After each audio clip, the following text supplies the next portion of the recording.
La palabra de Dios en Proverbios capítulo 3 versículos del 1 al 7 nos dice: Hijo mío, no te olvides de mi enseñanza, y tu corazón guarde mis mandamientos, porque largura de días y años de vida y paz te añadirán.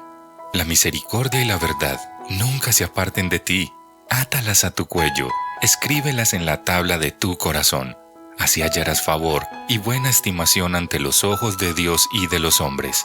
Confía en el Señor con todo tu corazón y no te apoyes en tu propio entendimiento. Reconócele en todos tus caminos y Él enderezará tus sendas. No seas sabio a tus propios ojos, teme al Señor y apártate del mal.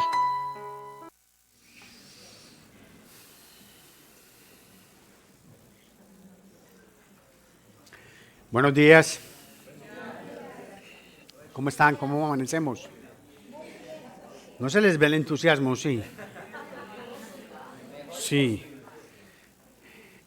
Yo creo que pueden dar más, como diría el fotógrafo. Denme más. Buenos días, ¿cómo están? Ese es el redil laurelis. Eso es la... Hay televidentes que están acostumbrados a ese entusiasmo y a ese ánimo con el que nos saludamos. Feliz de verles nuevamente, hermanos. Quisiera comenzar un mensaje esta mañana citando un libro que particularmente retrata bastante bien la sociedad actual, nuestra cultura. El libro se llama La Sociedad del Cansancio. ¿Sí? Es un libro ya conocido, escrito por un autor, y aquí viene el primer esfuerzo. Byung-Chul Han. Salí ileso de esta, ¿no? Byung-Chul Han, que escribió La Sociedad del Cansancio.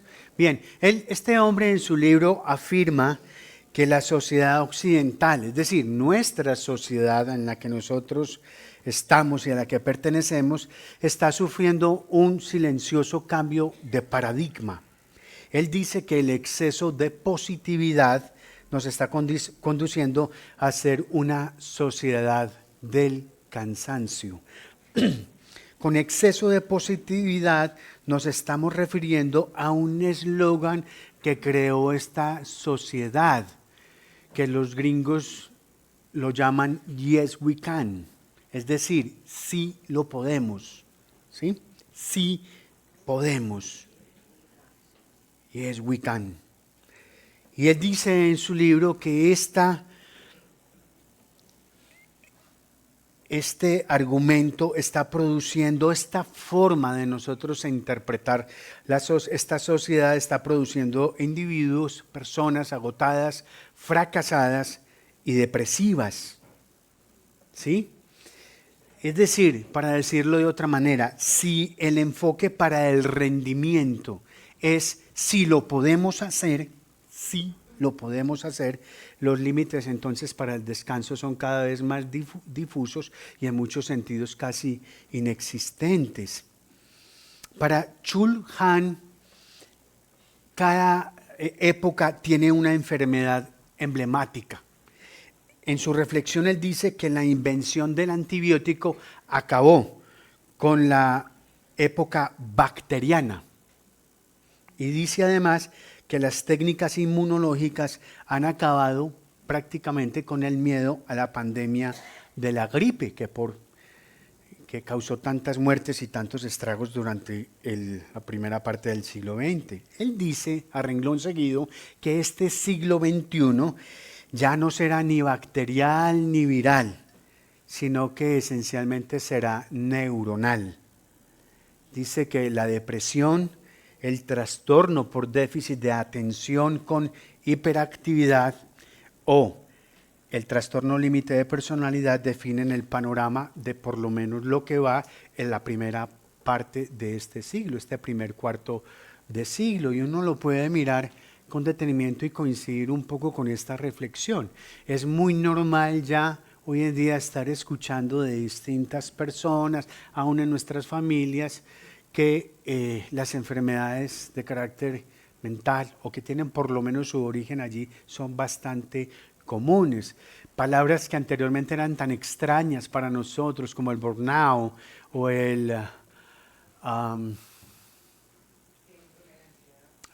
los franceses tenían un nombre para esa enfermedad, surmenage, creo que era la otra expresión, y la depresión y todo esto ya son bastante comunes. Hace tiempo eso era bastante extraño. Chul Han sugiere entonces en su libro que el origen de esta enfermedad emblemática neuronal radica en la explotación a la que uno mismo se somete porque se ayuda de ese sentimiento de libertad y eso produce una explotación peor que la de un empleador externo. Ese tipo de explotación resulta mucho más eficiente y productiva debido a que el individuo decide voluntariamente explotarse a sí mismo hasta que estalla. Quienes trabajan como independientes pueden entender mejor de lo que estamos hablando. Años atrás tuve un emprendimiento, fui empresario del sector de la construcción con una empresa dedicada al alquiler de los equipos de construcción. La idea con la que montamos esa empresa en esos años, hablo de la década de los 90, es que yo no quiero seguir trabajando para nadie más. No quiero seguir enriqueciendo a la familia tal. Yo voy a tener mi propio emprendimiento, voy a ser dueño de mi propio tiempo. Y por las risas que doy, algunos pensaron así.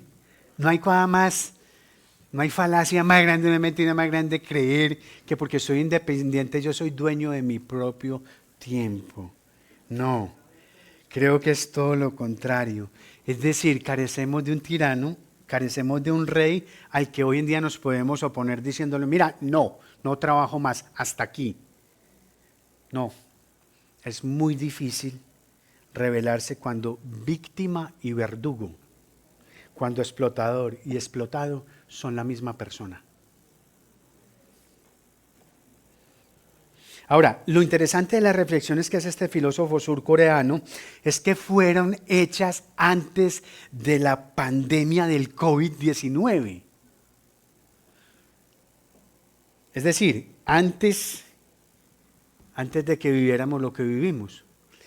La Sociedad del Cansancio fue publicado en español en el año 2012, 8 años antes de la tragedia que, entre muchos cambios, cambió la forma en la que nuestra sociedad se relaciona con la tecnología.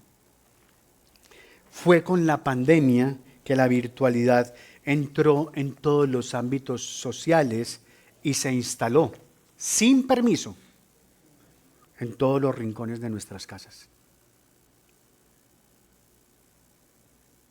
En definitiva, el problema es la autoexigencia de rendir más, de abarcar más, de asimilar más cosas, olvidando con ello que un nivel de sosiego es necesario para descansar. Y esto me lleva a preguntarnos como iglesia, porque la pregunta inclusive puede tener un escenario más global a la iglesia en general, pero yo no le estoy predicando a la iglesia en general, así nos estén viendo en redes. Yo le estoy predicando a la iglesia que más amo, a la iglesia del Redil Laureles, este pequeño rinconcito de la iglesia del Señor en esta ciudad y en este tiempo de la historia. Y yo quiero preguntarte, iglesia, para comenzar, para estimular un poco la reflexión personal, esto. Nosotros como iglesia somos ajenos a esta realidad que acaba de describir Chul Han. ¿Somos ajenos? Pregunto, ¿acaso no hay mucho de este cansancio reflejado en nuestra vida personal, quizás en nuestra vida profesional o aún en nuestra vida vocacional? ¿No hay mucho reflejo de esa sociedad del cansancio en esto? Porque realmente sí, nosotros decimos que somos creyentes del Evangelio y claro, creemos en el poder transformador que produce el Evangelio cuando nosotros confesamos a Jesucristo como nuestro único y suficiente Salvador. Es verdad, sí. Pero pregunto, iglesia, ¿es realmente el Señor del reposo? ¿Es realmente el Señor del descanso nuestro Señor? ¿Es realmente? Hermanos, nosotros sí descansamos en Él.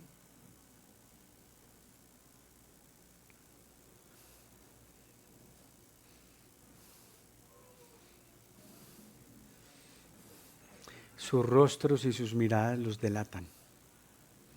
Pero yo creo que yo debo estar igual que ustedes. Hebreos, capítulo 4. Vamos a estar en los primeros 14 versículos. Hebreos 4. Cuando lleguemos, ¿ya llegamos? Muy bien.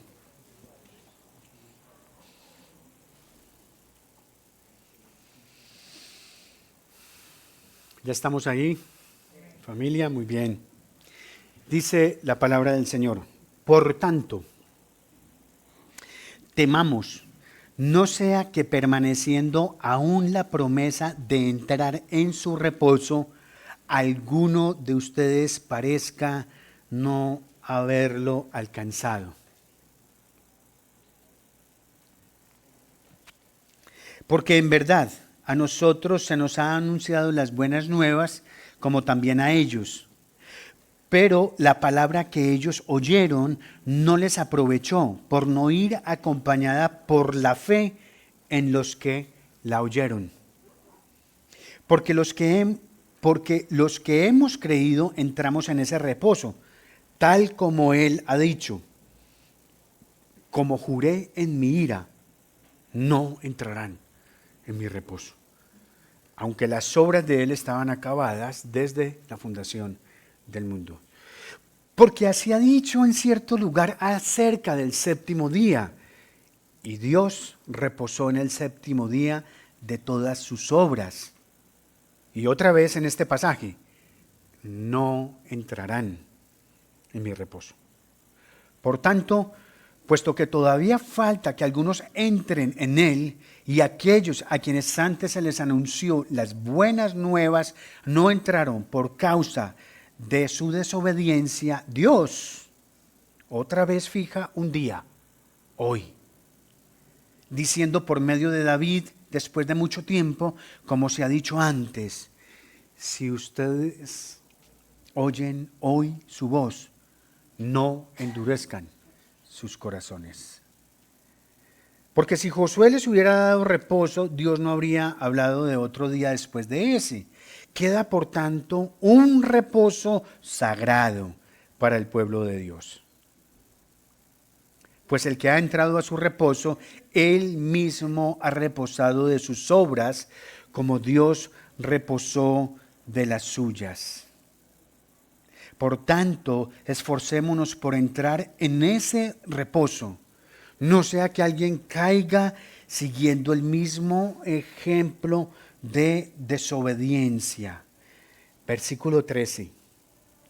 No hay cosa creada oculta a su vista, sino que todas las cosas están al descubierto y desnudas ante los ojos de aquel a quien tenemos que dar cuenta. Teniendo pues un gran sumo sacerdote que trascendió los cielos, Jesús, el Hijo de Dios, retengamos nuestra fe. Padre, te damos muchas gracias, Señor, por tu palabra esta mañana, Señor. Te ruego una obra sobrenatural hoy, Señor. Permite que esta palabra, Señor, como dice tu Escritura, sea viva y eficaz y sea más cortante que cualquier espada de dos filos, Señor. Que esta palabra, Señor, penetre hasta la división del alma y del espíritu, hasta las coyunturas, hasta los tuétanos, y sea poderosa para discernir los pensamientos y las intenciones del corazón. Señor, danos, por amor a tu Hijo, lo que necesitamos hoy a través de ella. Si es exhortación, exhórtanos. Si es confrontación, por favor, confróntanos. Si es consuelo, consuélanos.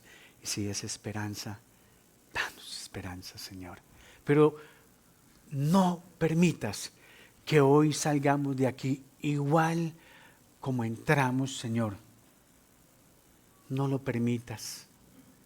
Y una vez más, como en otras ocasiones, Señor, te ruego y te suplico por el vaso frágil que hoy usas para exponer tu palabra. Ese hombre es un hombre que necesita mucho de ti. Ese hombre necesita vivir día a día en el reposo que da tu palabra. Por eso te ruego por él, para que lo asistas, Señor, por medio de tu Santo Espíritu.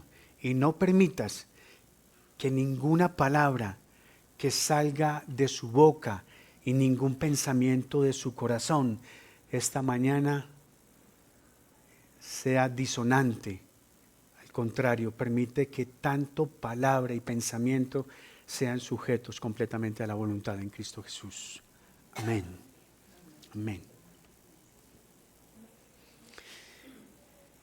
El libro de Hebreos, hermanos, fue un libro escrito para gente urbana del primer siglo. Estaban tan agobiados por los problemas y las dificultades que corrían el riesgo de rendirse. Algunos eruditos incluso han sostenido que la epístola estaba dirigida a cristianos gentiles que se encontraban en peligro de cometer apostasía y por lo tanto de renunciar a la verdadera religión. Devuélvase un poquito usted conmigo ahí en el capítulo 3, versículo 12, anterior al texto, para que veamos lo que dice el autor de los Hebreos en este sentido. Dice, tengan cuidado. Hermanos, no sea que en alguno de ustedes haya un corazón malo de incredulidad para apartarse del Dios vivo. Apartarse del Dios vivo. Había un riesgo enorme allí de que estos hermanos pudieran apartarse del Señor. Entonces, estos hermanos, ¿qué necesitaban? Bueno, es muy obvio en el pasaje lo que el escritor nos está intentando transmitir. ¿Cuántas veces aparece en el texto leído la palabra reposo? Aparece por lo menos 10 veces la palabra reposo o descanso en 13 versículos. Y en el versículo 9 se menciona algo muy bello, habla de un reposo sagrado. La Nueva Versión Internacional dice allí un reposo especial.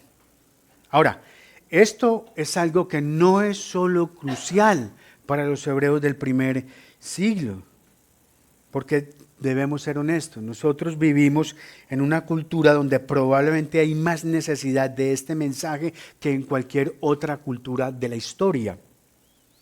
Necesitamos urgentemente que como iglesia, como creyentes, nosotros reflexionemos sobre el reposo.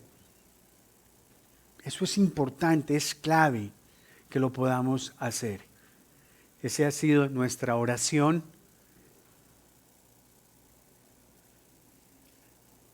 La oración que hemos hecho hace unos momentos. Muy bien, hermanos, hay 3 elementos entonces para mirar en este pasaje y los cuales propongo que abordemos a partir del texto que hemos leído. Número 1, la importancia del descanso o la importancia del reposo. Usted va a ver que voy a usar indistintamente la palabra reposo y descanso como términos sinónimos, como términos que se pueden intercalar fácilmente. Por alguna razón, a veces nuestra mente nos hace una jugarreta gramatical y piensa que reposo y descanso son dos cosas distintas. Entendemos el reposo, yo no sé si muy literariamente o de otra manera, y el descanso de otra forma. No, aquí lo vamos a usar intercaladamente.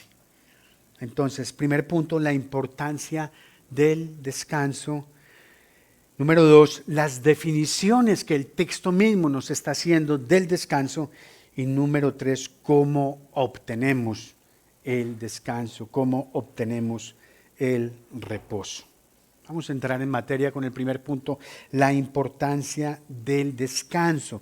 Observe, hermano y hermana, que en los primeros 3 versículos hay una cita clave allí. Dice el versículo 3, tal como él ha dicho, como juré en mi ira, no entrarán en mi reposo, dice el texto.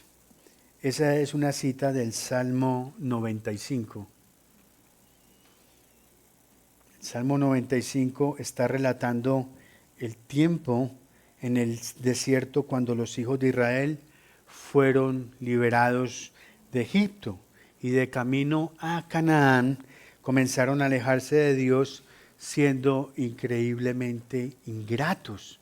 Usted conoce toda esa historia que fue prácticamente el estándar de la relación de Israel con el Señor durante su paso por todo el desierto. ¿Qué es lo que nos está diciendo este texto aquí, hermanos?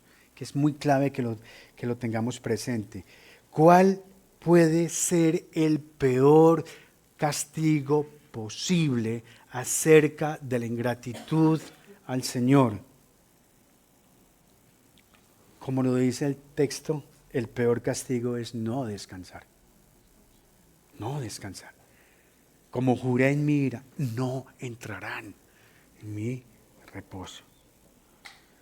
Esto, hermanos, entonces nos está indicando claramente que el descanso es fundamental para la vida humana, para la alegría y para la plenitud.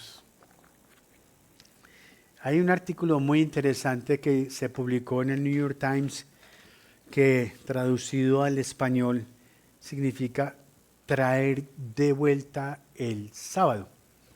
Bring back the Sabbath. Creo que era como estaba en la versión en inglés de la publicación. Ese artículo fue escrito por una mujer judía llamada Judith Shulevitz. En el artículo ella contaba que tuvo una educación judía religiosa de la cual se había revelado en su momento. Dice ella que con el tiempo descubrió que en particular se rebelaba contra las observancias que habían sido detalladas en el sábado. Así que su decisión fue abandonar completamente la tradición del sábado. Pasado un tiempo, ella descubrió que había un problema y lo describió así. Voy a leer textualmente del artículo lo que ella escribe. Judith Shulevitz, abro comillas. Ella dice, mi estado de ánimo empeoraba cada fin de semana, hasta que el sábado por la tarde me sentía insensible y taciturna. Mis rutinas habituales de ocio me dejaban, sin embargo, con una inquietud insoportable. Entonces empecé a hacer algo que, como adolescente, profundamente desanimada por su educación religiosa, jamás hubiera imaginado querer hacer. Empecé a visitar una sinagoga cercana y finalmente desarrollé una teoría para mi condición. Sufría por la falta de sábado, sufría por la falta de descanso. Cierro comillas. Yo tengo un testimonio personal acerca de esto. Cuando estaba desarrollando este pasaje, recordé que juntamente con mi familia nosotros nos congregamos en una iglesia muchos años que tenía su celebración principal los viernes en la noche. No era los domingos, no era el sábado, era el viernes en la noche. ¿Por qué se hacía los viernes en la noche? Pues era la visión que pastoral con la que la iglesia se fundó en su momento. Parecía muy chévere, parecía todo muy bien. Nos parecía atractivo. Pensábamos que el domingo era chévere estar completamente con la familia, levantarse tarde, en pijamado a la 1 de la tarde y todo ese tipo de cosas, que relax y todo eso. Cuando finalmente el Señor, en su misericordia, nos movió y nos inquietó, nosotros llegamos a esta iglesia. Hablo del año 2016, principios. Nuestra gran preocupación en ese momento era cómo íbamos a hacer, porque fueron muchos años de ir a la iglesia los viernes en la noche y estábamos hablando de domingo en la mañana. Esto para nosotros había que madrugar, 6:30 de la mañana. Uno con hijos que va a madrugar a esa hora, pero creíamos que había que madrugar. Y empezamos a asistir. En menos de 2 meses, en una reunión familiar que hicimos, nos sentamos y empezamos a evaluar ese cambio. Y nos dimos en nosotros cuenta que probablemente durante todos esos años de los viernes, nosotros finalmente no habíamos podido descansar. Algo que me es difícil explicar, algo que es casi inefable decir, tiene este día tan particular de encuentro de la familia de la fe, de la búsqueda colectiva, congregacional a Dios, que nos permite disfrutar del descanso de una manera distinta, y eso lo pudimos apreciar. Yo espero que a esta altura del mensaje usted esté entendiendo que yo no me estoy refiriendo a las vacaciones que usted toma. No estamos hablando de vacaciones. Porque a decir verdad, y esto para los independientes, a veces las vacaciones no representan ningún descanso. Un fin de año para el independiente es casi aterrador. 3 semanas, el negocio cerrado. No estamos hablando de vacaciones. No es ese el tipo de descanso, y espero que haya entendido que cuando hemos leído esto se está refiriendo a una cosa completamente diferente. Nosotros, hermanos, tenemos mucha evidencia de que nuestra relación con el trabajo está gravemente desequilibrada. Vivimos en una sociedad que no descansa. Y no me refiero solo a descansar físicamente, de acostarnos y ya, sino a algo más. Es un descanso que se refiere a todo tipo de situaciones en la vida. El reposo, el sábado, el descanso, ¿sabes? Es uno de los 10 mandamientos. Y yo quiero hacerte ver, iglesia, hoy un elemento puntual que a veces se nos pasa así. Se nos va de largo por el retrovisor de la vida.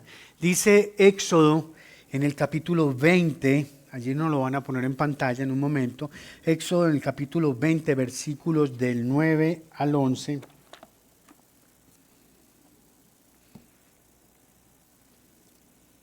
«6 días trabajarás y harás toda tu obra, pero el 7º día es día de reposo para el Señor tu Dios. No harás en el trabajo alguno, tú, ni tu hijo, ni tu hija, ni tu siervo, ni tu sierva, ni tu ganado, ni el extranjero que está contigo.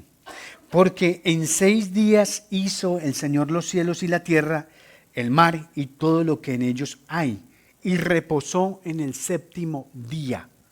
Por tanto, el Señor bendijo el día de reposo y lo santificó». ¿Sí están percibiendo lo que esto nos está queriendo decir, hermanos? ¿Qué nos está diciendo esto a esta sociedad contemporánea? Que básicamente somos una sociedad que fomenta el exceso de trabajo. Y si somos una sociedad que hace eso, somos una sociedad tan brutal, tan despersonalizada y tan deshumanizante como una sociedad que fomenta el robo, el adulterio y el asesinato. Está en la misma lista, usted lo puede ver ahí. El exceso de trabajo está en la misma lista de cosas que nos está diciendo el Señor en este pasaje. Es decir, se lo pongo de otra manera, junto al reposo, junto al descanso, también está no mates, no adulteres, no robes.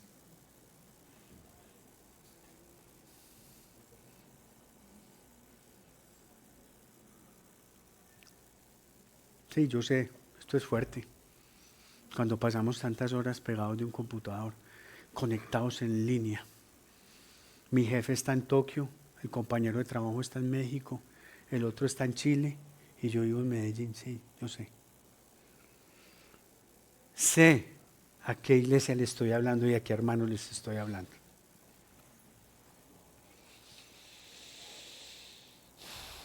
Junto al reposo también está no mates, no adulteres, no robes.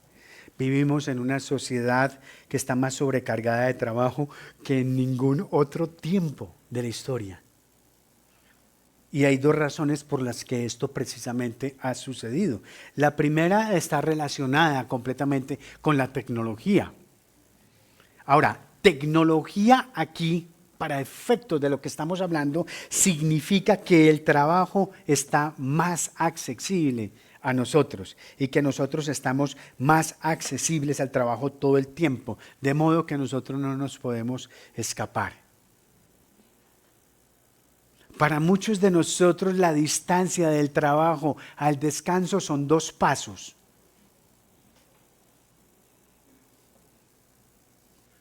De aquí a la cama. No hay desconexión o la desconexión es mínima.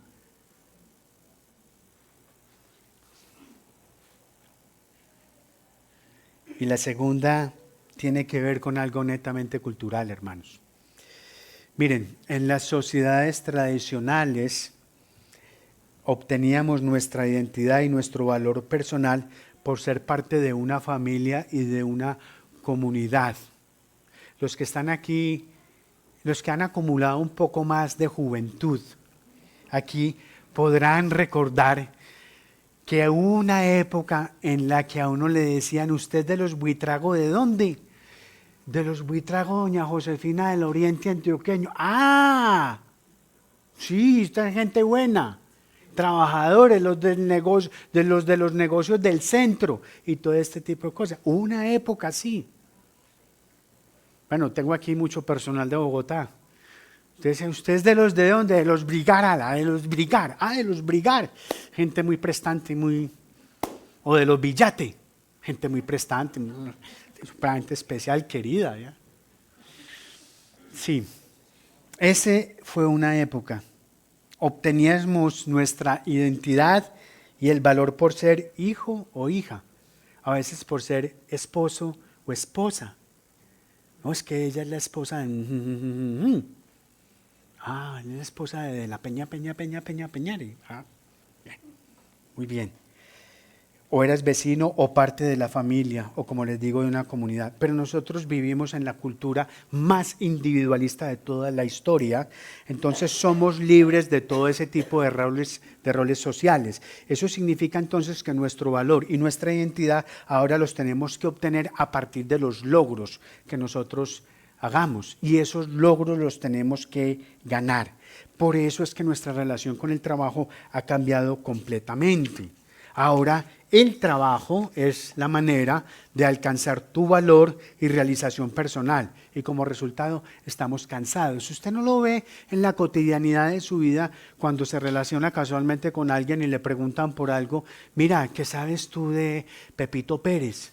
A Pepito Pérez es el vicepresidente financiero de no sé dónde, o Pepito Pérez es el gerente regional de no sé cuánto, Pepito Pérez es empresario no sé qué, y todo, Pepito Pérez. Y si estás en el mundo académico, Pepito Pérez, doctor, PhD. Eso se le revienta, le sale a uno el frenillo de decir PhD, es un MT, no sé qué, es esto, maestría de no sé dónde, los logros académicos. ¿Qué sabes de Carolina? No, Carolina está supremamente bien, un puestazo en la alcaldía, la cuama impresionante, todo ese tipo de cosas. Amén. No soy profeta, por si acaso. Ni hijo de profeta. Esa es la realidad. Somos la sociedad más cansada de la historia, somos la sociedad más adicta al trabajo de la historia, lo cual a nosotros nos pone en un problema muy profundo. Tenemos un segundo punto que lo hemos llamado los 2 niveles de descanso. Les he dicho que el escritor a los hebreos usa la palabra reposo en diferentes maneras y situaciones. Primero hace referencia a cuando el pueblo de Israel era esclavo. Tenemos esta cita en Deuteronomio 5:15 que dice: acuérdate que fuiste esclavo en la tierra de Egipto y que el Señor tu Dios te sacó de allí con mano fuerte y brazo extendido. Por tanto, el Señor tu Dios te ha ordenado que guardes el día de reposo. Nos está diciendo que el descanso, el reposo es una declaración de libertad y que cualquiera que sobretrabaja es esclavo. Israel trabajó y fue esclavo en Egipto, Dios lo saca de allí básicamente para ofrecerle y darle descanso. Cuando tú y yo estamos descansando, estamos diciendo: yo soy libre de este sistema social, yo soy libre de este sistema de identidad que esta sociedad me impone. ¿Por qué? Porque estoy descansando, porque yo estoy hallando mi identidad en Dios. Y desde esa perspectiva, el verdadero descanso, el verdadero reposo, es completamente un acto revolucionario.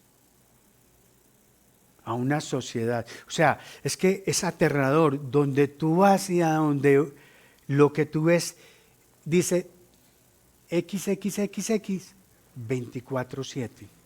¿Has visto que el 24 es las 7 es común en cualquier cosa? La farmacia no sé qué, abierta las 24 horas.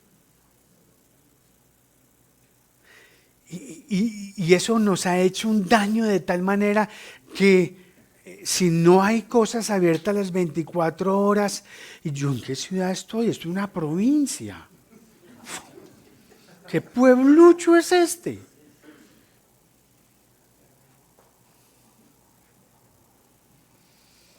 El verdadero descanso, hermanos, es un acto revolucionario. Y la segunda manera en la que nos presenta el pasaje, el descanso se refiere a cuando Dios hizo la creación. Dice el versículo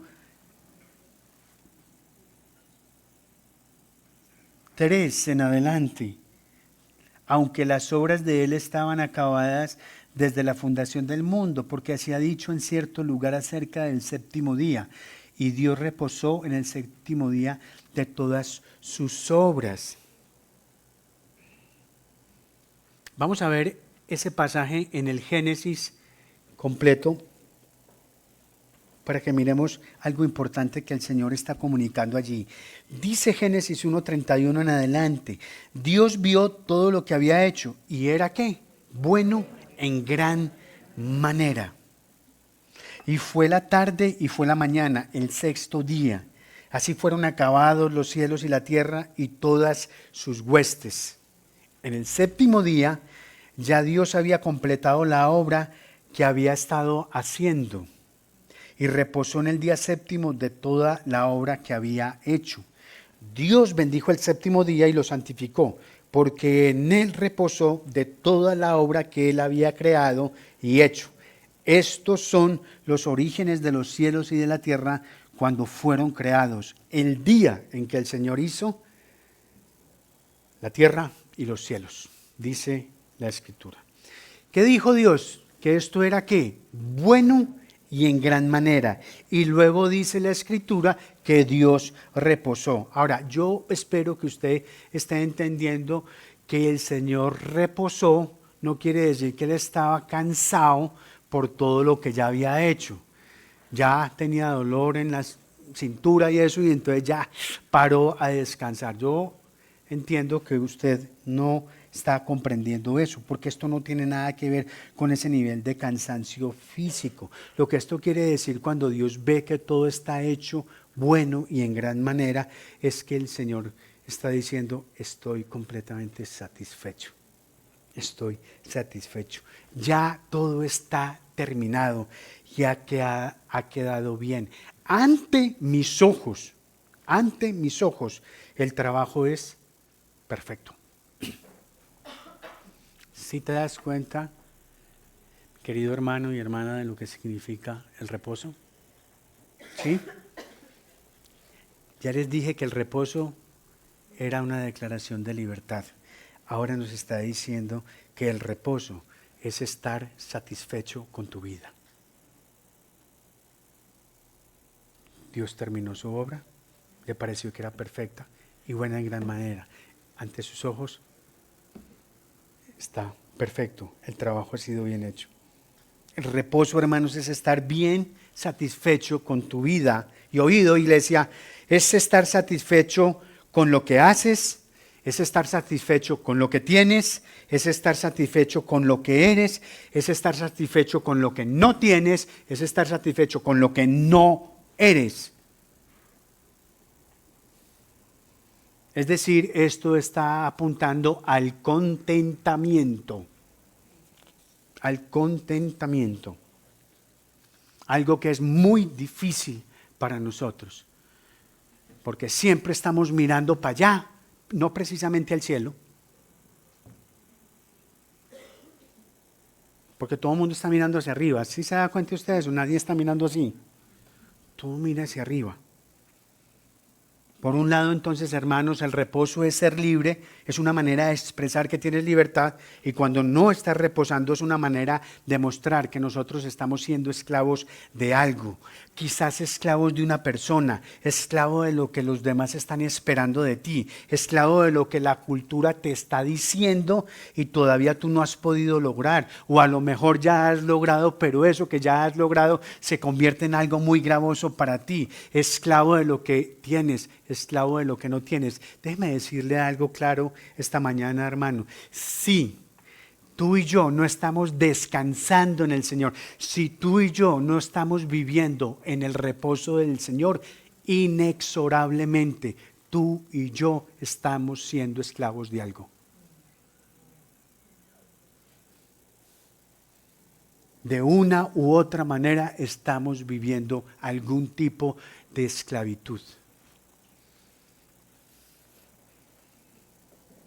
Mucha gente cree que porque va a la cama ya puede ir reposando y todo, pero todos sabemos que eso no es verdad. Todos sabemos. Y es más, por eso es que en este tiempo el trastorno del sueño es prácticamente una enfermedad casi que endémica. Es mucha la gente que no duerme, que no puede descansar.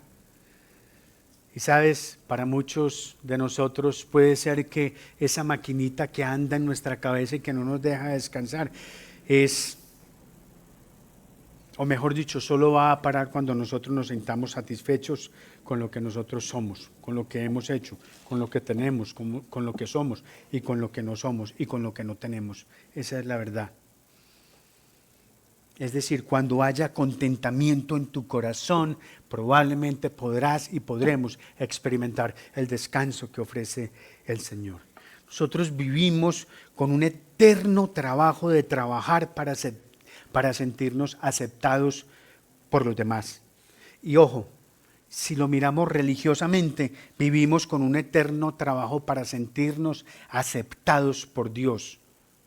Y lo que nos está diciendo el texto es que si no reposamos, seremos esclavos de los sistemas sociales, seremos esclavos de las expectativas de los demás, seremos esclavos, estás peor, esclavos de tus propias y ridículas expectativas. A lo que me estoy refiriendo es que de un modo u otro, si tú y yo no estamos descansando en el Señor, una vez más, somos esclavos, estamos siendo esclavos de algo. Y aquí es donde yo te pido que reflexionemos en eso. Piensa, hermano, por un momento. ¿Qué me está impidiendo a mí descansar en el Señor? ¿Qué me impide a mí experimentar el reposo que a mí el Evangelio me da? ¿Es la familia? ¿Es el trabajo? es ¿qué? El esposo, la esposa, ¿qué? ¿Qué? Es un buen punto para reflexionar. ¿Qué me impide a mí poder experimentar el reposo en el Señor?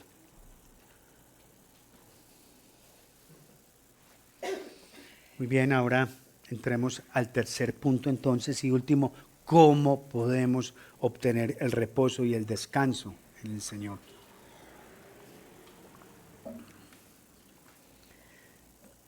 ¿Cómo obtenemos ese reposo sagrado o especial? Y lo que nos está diciendo el texto es que lo obtenemos es con el Evangelio. Exactamente, con el Evangelio, por escuchar el Evangelio, por vivir el Evangelio, por entender el Evangelio. Dos veces el texto en dos versículos nos está hablando de buenas nuevas. En el versículo 2 del capítulo 4 nos está diciendo que a nosotros se nos ha anunciado las buenas nuevas. A ellos también se les anunció, pero desobedecieron, refiriéndose a Israel. Pero a nosotros se nos han anunciado las buenas nuevas. El versículo 6 también habla de las buenas nuevas. Y a aquellos a quienes antes se les anunció las buenas nuevas no entraron por causa de su desobediencia. El texto nos está advirtiendo que nosotros hemos recibido las buenas nuevas. Ahora, ¿cómo están presentadas estas buenas nuevas en el pasaje que estamos estudiando? Bueno, número 1, nosotros necesitamos descubrir nuestro corazón a Dios. Nosotros debemos entregar nuestro corazón al Señor. Versículo 13 dice, no hay cosa creada oculta a su vista. Óigame bien, no hay cosa creada oculta a su vista, sino que todas las cosas están al descubierto y desnudas ante los ojos de aquel a quien tenemos que dar cuenta. Sí, esto es duro, hermanos, pero es necesario. Tenemos que decirle a Dios cuáles son nuestras reales motivaciones y las razones que están muy dentro de nosotros. Nosotros tenemos que ser completamente sinceros con Él. Aquí de lo que estamos hablando es que nunca vamos a experimentar un descanso hasta que nosotros no podamos volcar nuestro corazón delante del Señor. Nosotros debemos venir espiritualmente desnudos ante el Señor. ¿Por qué? Porque no hay nada cosa oculta a Él. Y aquí no vale decir, hermanito y hermanita, esto que tanto le dicen a uno. No, pues que el Señor realmente conoce mi corazón. Él sabe cómo estoy yo allá adentro. No, es que Él lo sabe. Es que el problema no es que Él no lo sepa. El problema es que tú no eres consciente de eso. Por eso es que tenemos que venir delante del Señor y volcarnos y decirle, ¿sabes qué, Señor? Yo he priorizado esto en mi vida por encima de ti y esto está mal. Esto está mal. Gracias, Espíritu Santo, por hacerme consciente de esto, Señor, te pido perdón. Pero no, tú y yo somos expertos en pasar de agáchese, así. Eso lo hacemos fácil. Nosotros buscamos muchas veces vivir ante Dios y ante los demás como con muchas cubiertas, ¿cierto? Como con Adán y Eva y sus hojas de higuera. ¿Saben? Nosotros buscamos muchas veces, hermano, escondernos como un elefante detrás de un rosal. Quedamos muy mal escondidos. Nos escondemos muy mal, muy mal. En Adán hubo desnudez física y espiritual antes de la caída. Pero después de la caída, todos estamos buscando cubrirnos de alguna manera con hojas de higuera. Y una de las maneras como nosotros, las personas religiosas, las personas cristianas, buscamos cubrirnos es con las buenas obras que nosotros hacemos. Pensamos que Dios nos está aceptando por las buenas cosas que nosotros hacemos. Y así, hermanos, nosotros nunca podemos alcanzar el descanso. Y esa es la manera que, como muchos de nosotros, nos relacionamos con la gente. Mira, esto es lo que yo he hecho, esto es lo que estoy bien. ¿Saben qué, hermanos? Hay personas, y no se vaya a sentir aludido porque no estoy refiriéndome a alguien en particular. Hay personas, hermanos, que le regalan un bombillo a la iglesia y le informan a toda la iglesia que ellos regalaron un bombillo. Entonces, Mauro, ¿cómo te parece ese bombillo? Está bonito. Una elegancia de bombillo, ¿cierto, Mauro? Sí. Sí, el Señor me puso en el corazón que diera un bombillo y yo lo di. Yo espero que en 8 días el Señor me permita poner otro bombillo allí. Y todo el mundo sabe de eso. Yo quiero que me entienda bien, no estoy cuestionando la filantropía, porque eso es un acto filantrópico secular. Usted ha visto, los actos de filantropía seculares son los actos que la empresa donó esto y todo el mundo tiene que saber que la empresa donó esto. A Dios gracias tenemos actos de filantropía en esta sociedad tan insensible y hay actos buenos que hace aún gente mala.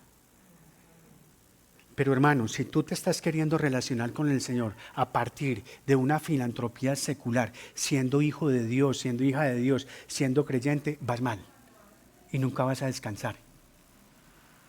Vas mal, porque servir a Dios bíblicamente no va así.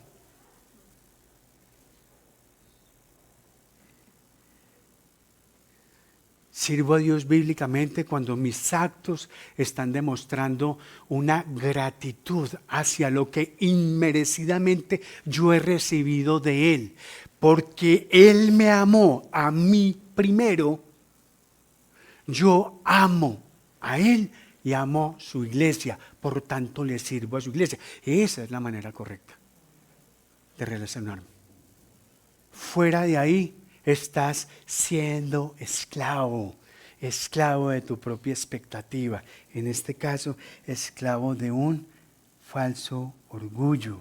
Alguien dijo en una ocasión que lo que nos separa de Dios y de su reposo no son tanto nuestras malas acciones, sino nuestras buenas acciones.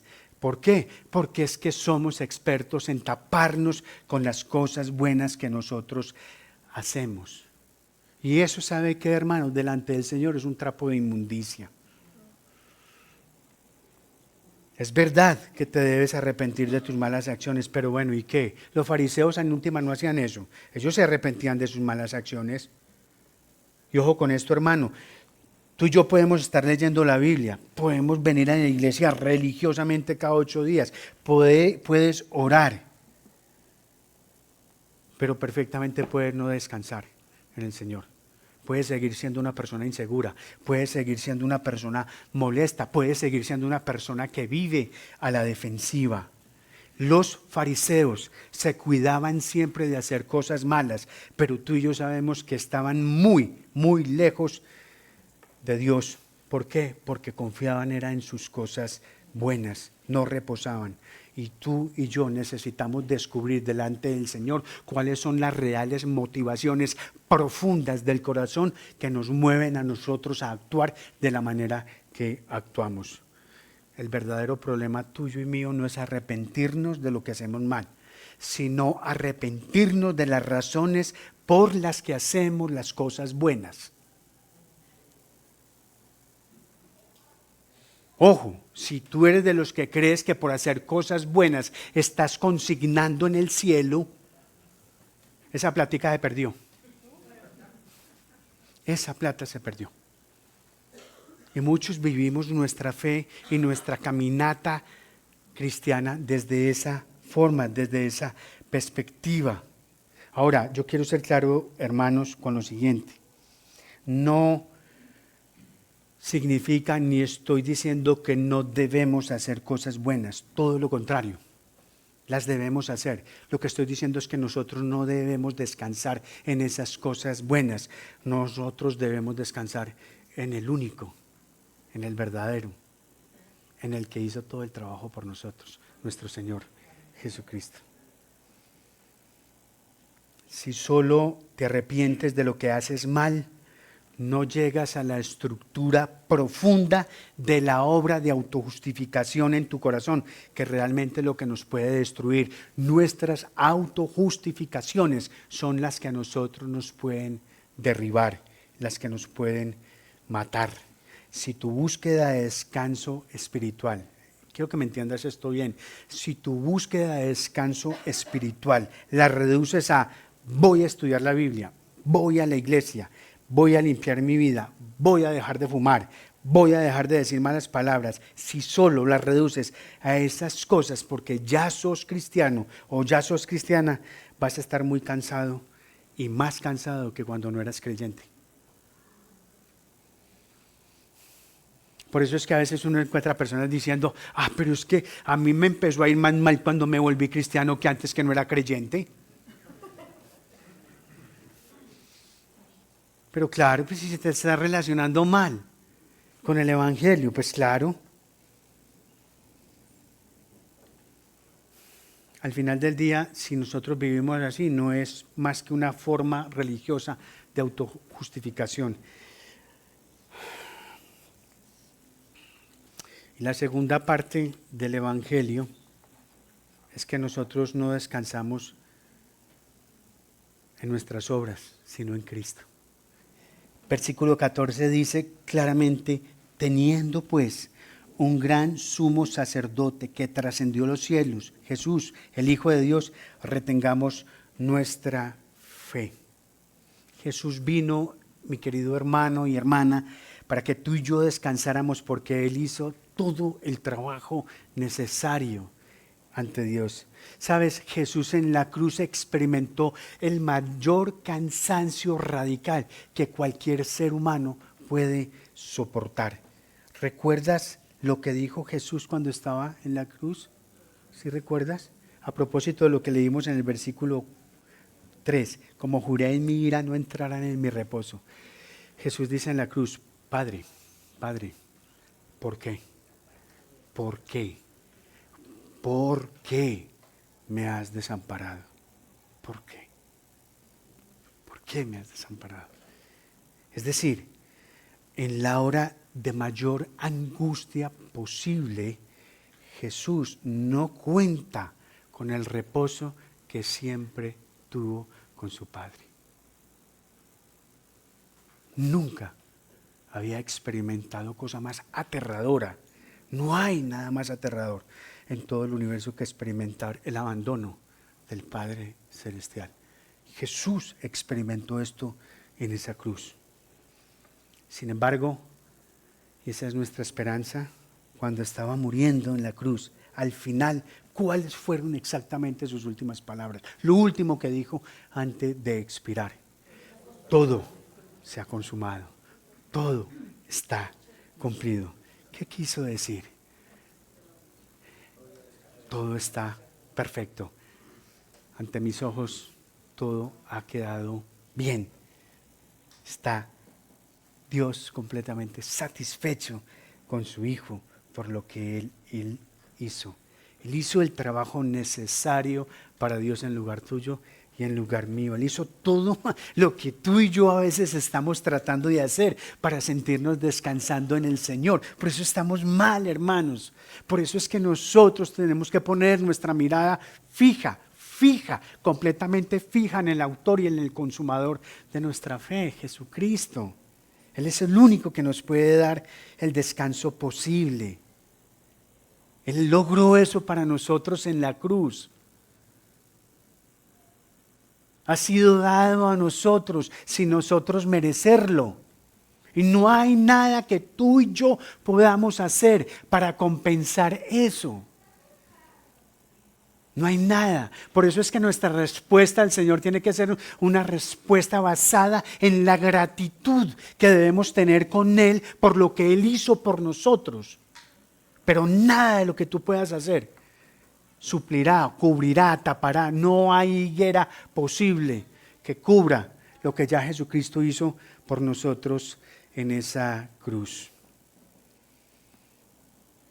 Y sabes, nosotros tenemos una inclinación humana natural y es hacia el frío, es a enfriarnos. Esa es nuestra condición natural.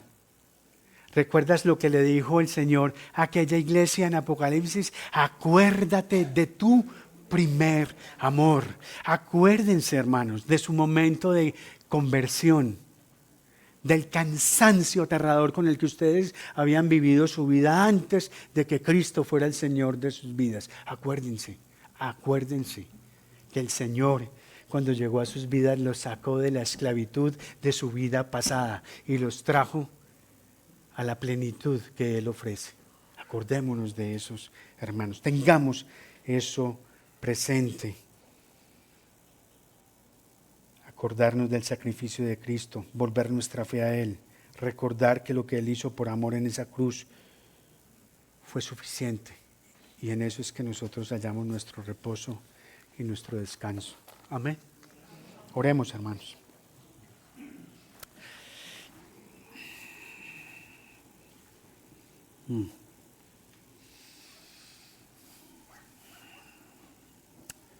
Padre, alabado Señor seas tú en los cielos y en la tierra, bendito Dios. Señora, ayúdanos a acercarnos confiadamente al trono de la gracia, Señor, para alcanzar tu misericordia, para hallar gracia, para afrontar los tiempos que vivimos, Señor. Ayúdanos, bendito Dios, a ser escuchadores de tu palabra y a mantenernos en la fe en tu precioso Hijo. Señor, guarda nuestro corazón de ser endurecido por el escepticismo y la suspicacia que ondea esta sociedad como su bandera. Señor, sabemos que no hay nada oculto a tus ojos en toda la creación y que tú conoces de antemano la motivación de cada ser humano, en especial, Señor, la de tus hijos.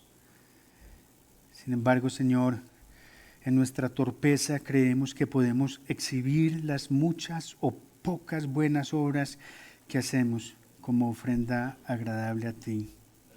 Señor, qué error tan grande es pensar que nuestra religiosidad puede llevarnos a merecer tu reposo. Señor, perdónanos de vivir una vida y una fe basada en ese tipo de religiosidad. Perdónanos, Señor.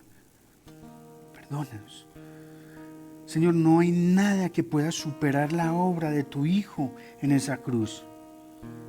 Se entregó por amor a quienes no lo merecíamos y su justicia fue transferida a nosotros. Todo, absolutamente todo, Señor, todo lo que se podía hacer en favor nuestro, lo hiciste, bendito Jesús. Y sabes, todo eso fue perfecto, perfecto para tu Padre. Ayúdanos, Padre Celestial, a tener un mayor entendimiento de la suficiencia de Cristo para que nuestra fe crezca en el conocimiento del Señor. Y ayúdanos a vivir en el reposo que tu Hijo, a precio de sangre, procuró para nosotros. Amén. Amén. Voy a pedirte que mantengas la reverencia de este momento mientras los músicos entonan canto de alabanza, de oración, que anhelamos llegue fragante a su trono.